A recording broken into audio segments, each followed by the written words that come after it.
വളരെ പ്രധാനപ്പെട്ട ഒരു വിവരം അമേരിക്ക നൽകുന്ന ഏറ്റവും പുതിയ മുന്നറിയിപ്പാണ്. തങ്ങളുടെ 5000-ഓളം സൈനികർ ഹോർമുസിൽ സജ്ജമാണ് എന്ന് ട്രംപ് പറയുന്നു. ഈ ഉപരോധം കടുപ്പിക്കും അമേരിക്ക. ഉപരോധം വകവെക്കാതിരുന്നാൽ സൈന്യത്തെ ഉപയോഗിക്കേണ്ടി വരും എന്നും യുഎസിന്റെ മുന്നറിയിപ്പ് ഇപ്പോൾ പുറത്തുവരികയാണ്. ഉപരോധം ലംഘിക്കരുത്, ഇറാൻ തുറമുഖങ്ങളിലേക്ക് പോകാനോ അവിടെ നിന്ന് വരാനോ ശ്രമിക്കുന്ന കപ്പലുകളെ ഞങ്ങൾ തടയും, അല്ലെങ്കിൽ പിടിച്ചെടുക്കും അവർ അത് ലംഘിച്ചാൽ എന്നാണ് ഇപ്പോൾ ട്രംപ് പറയുന്നത്. ഉപരോധത്തോട് സഹകരിച്ചില്ലെങ്കിൽ സൈന്യത്തെ ഉപയോഗിക്കേണ്ടി വരും എന്നും ട്രംപ് വ്യക്തമാക്കുന്നു. മുഴുവൻ ശക്തിയും ഉപയോഗിച്ച് ഹോർമുസിൽ ഉപരോധം തുടരും എന്നാണ് ഇപ്പോൾ US സെൻട്രൽ കമാൻഡ് തന്റെ കുറിപ്പിൽ പറയുന്നത്. കപ്പലുകൾ തടയാൻ US എബ്രഹാം ലിങ്കണിലെ 5000-ഓളം നാവികരാണ് ഇപ്പോൾ അവിടെ ഉള്ളത് എന്നും സെൻട്രൽ കമാൻഡ് കൂട്ടിച്ചേർക്കുന്നു. ഇതിനിടയിൽ വരുന്ന മറ്റ് പ്രധാനപ്പെട്ട ഒരു വാർത്ത, 16ഓളം കപ്പലുകൾ പാതി വഴിയിൽ യാത്ര അവസാനിപ്പിച്ച് മടങ്ങുന്നു എന്നുള്ളതാണ്. 48 മണിക്കൂർ പിന്നിടുമ്പോൾ ഇത് ഉപരോധം വിജയകരമാണ് എന്നും ഇതുമായി ബന്ധപ്പെട്ട് അമേരിക്കയുടെ അവകാശവാദമടക്കമുണ്ട്. ഏറ്റവും പുതിയ വിവരങ്ങൾ ഇതാണ്. ഉപരോധം ലംഘിക്കാൻ ശ്രമിച്ച 9ഓളം കപ്പലുകൾക്ക് കർശന നിർദ്ദേശവും ഇതിനകം അമേരിക്ക നൽകി എന്നുള്ള വിവരം കൂടി ഇപ്പോൾ പുറത്തു വരുന്നുണ്ട്.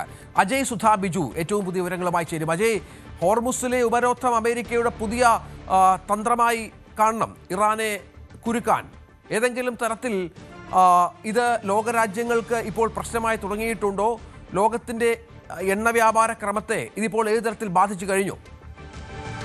തീർച്ചയായിട്ടും ഇപ്പോൾ ലോകരാജ്യങ്ങൾ ഉൾപ്പെടെ കടുത്ത ആശങ്കയാണ് അമേരിക്കയുടെ ഈ ഹോർമുസ് വഴിയുള്ള ഈ നിയന്ത്രണത്തിൽ ഇപ്പോൾ പ്രകടിപ്പിച്ചിരിക്കുന്നത്. UN അടക്കം ഇത് ആഗോള എണ്ണ വിതരണത്തെ ബാധിക്കുമെന്നുള്ള പ്രത്യേക മുന്നറിയിപ്പടക്കം പുറപ്പെടുവിക്കുന്ന ഒരു അവസ്ഥയുണ്ടായിരുന്നു. ഇപ്പോൾ ഇറാനിൽ നിന്ന് ഏറ്റവും കൂടുതൽ ക്രൂഡ് ഓയിൽ നിലവിലെ സാഹചര്യത്തിൽ വാങ്ങിക്കൊണ്ടിരിക്കുന്നത് ചൈനയാണ്. അപ്പോൾ പക്ഷേ ചില ചൈനീസ് കപ്പലുകൾ മേഖലയിലൂടെ കടന്നുപോയി എന്നുള്ള റിപ്പോർട്ടുകൾ അടക്കമുണ്ടായിരുന്നു. പക്ഷേ ചൈനയും തീർച്ചയായിട്ടും അമേരിക്കയുടെ ഈ ഉപരോധത്തിൽ ബാധിക്കപ്പെട്ടിട്ടുണ്ട്. അപ്പോൾ ചൈനയുടെ ഭാഗത്തു നിന്നും വളരെ ശക്തമായിട്ടുള്ള മുന്നറിയിപ്പാണ് മേഖലയിലെ സാഹചര്യത്തിനെ പറ്റിയിട്ട് ഇപ്പോൾ പുറപ്പെടുവിച്ചുകൊണ്ടിരിക്കുന്നത്. അതേസമയം ഇറാനും എത്രയും വേഗം ഈ ഒരു ഉപരോധം അവസാനിപ്പിക്കണം എന്നുള്ള ഒരു നിർദ്ദേശമാണ് നൽകുന്നത്. ഇറാന്റെ ഭാഗത്തു നിന്നുള്ള ഒരു അറിയിപ്പ് എന്ന് പറയുന്നത്, അമേരിക്ക എത്രയും വേഗം ഹോർമുസ് കടലിടുക്കിലെ ഉപരോധം അവസാനിപ്പിച്ചില്ലെങ്കിൽ തങ്ങൾ ചെങ്കടൽ ഉപരോധിക്കും എന്നതാണ് ഇറാന്റെ ഒരു മുന്നറിയിപ്പ് എന്ന് പറയുന്നത്. ഇപ്പോൾ ചെങ്കടൽ നമുക്കറിയാം, യൂറോപ്പിലേക്ക് അടക്കം ഏറ്റവും കൂടുതൽ ക്രൂഡ് ഓയിൽ വിതരണം ചെയ്യുന്ന പാതകളിലൊന്നാണ്. ആഫ്രിക്കൻ രാജ്യങ്ങളുമായി കണക്ട് ചെയ്യുന്ന ഒരു പാതയാണ്. ആഫ്രിക്കയും പിന്നെ അതുപോലെ ഏഷ്യൻ വൻകരയും തമ്മിൽ ഇന്റർ കണക്ട് ചെയ്യുന്ന പല പ്രധാനപ്പെട്ട മേഖലകളും സ്ഥിതി ചെയ്യുന്നത് ചെങ്കടലിലാണ്. അപ്പോൾ ഈ ചെങ്കടലും ഉപരോധിക്കപ്പെടുകയാണെങ്കിൽ അത് തീർച്ചയായിട്ടും ആഗോള എണ്ണ ഗതാഗതത്തെയും മറ്റ് ചരക്ക് നീക്കങ്ങളെയും ഒക്കെ തീർച്ചയായിട്ടും ബാധിച്ചേക്കാം. അപ്പോൾ ഈ കടലിലെ സാഹചര്യത്തിനെ മുൻനിർത്തിക്കൊണ്ടുള്ള പലതരം പിടിവലികൾ മേഖലയിൽ ഇപ്പോഴും തുടരുന്നത് നമുക്ക് കാണാൻ കഴിയും. ഇപ്പോൾ പാകിസ്ഥാനിൽ കഴിഞ്ഞ തവണ നടന്ന സമാധാന ചർച്ചകൾ, ആ ചർച്ചകളിൽ പ്രധാനമായിട്ടും ഒരു തടസ്സമായിട്ടുണ്ടായിരുന്നത് 3 ഘടകങ്ങളാണ്. അതിലൊന്ന് നമുക്ക് എല്ലാവർക്കും അറിയാവുന്നത് പോലെ ആണവ ശക്തി തന്നെയാണ്. ഇറാന്റെ ആണവശേഷി സംബന്ധിച്ചുള്ള ഒരു ചർച്ചകൾ, അതിൽ വഴിമുട്ടി നിന്നിരുന്ന ഒരു പ്രധാനപ്പെട്ട പ്രശ്നമുണ്ടായിരുന്നു. രണ്ടാമത്തെ കാര്യം തീർച്ചയായിട്ടും ഈ ഹോർമുസ് കടലിടുക്കിന്റെ നിയന്ത്രണം തന്നെയാണ്. അമേരിക്ക ഇറാനോട് മുന്നോട്ട് വെച്ചത് ഉപാധികളൊന്നും ഇല്ലാതെ ഹോർമുസ് കടലിടുക്ക് തുറക്കണമെന്നതാണ്.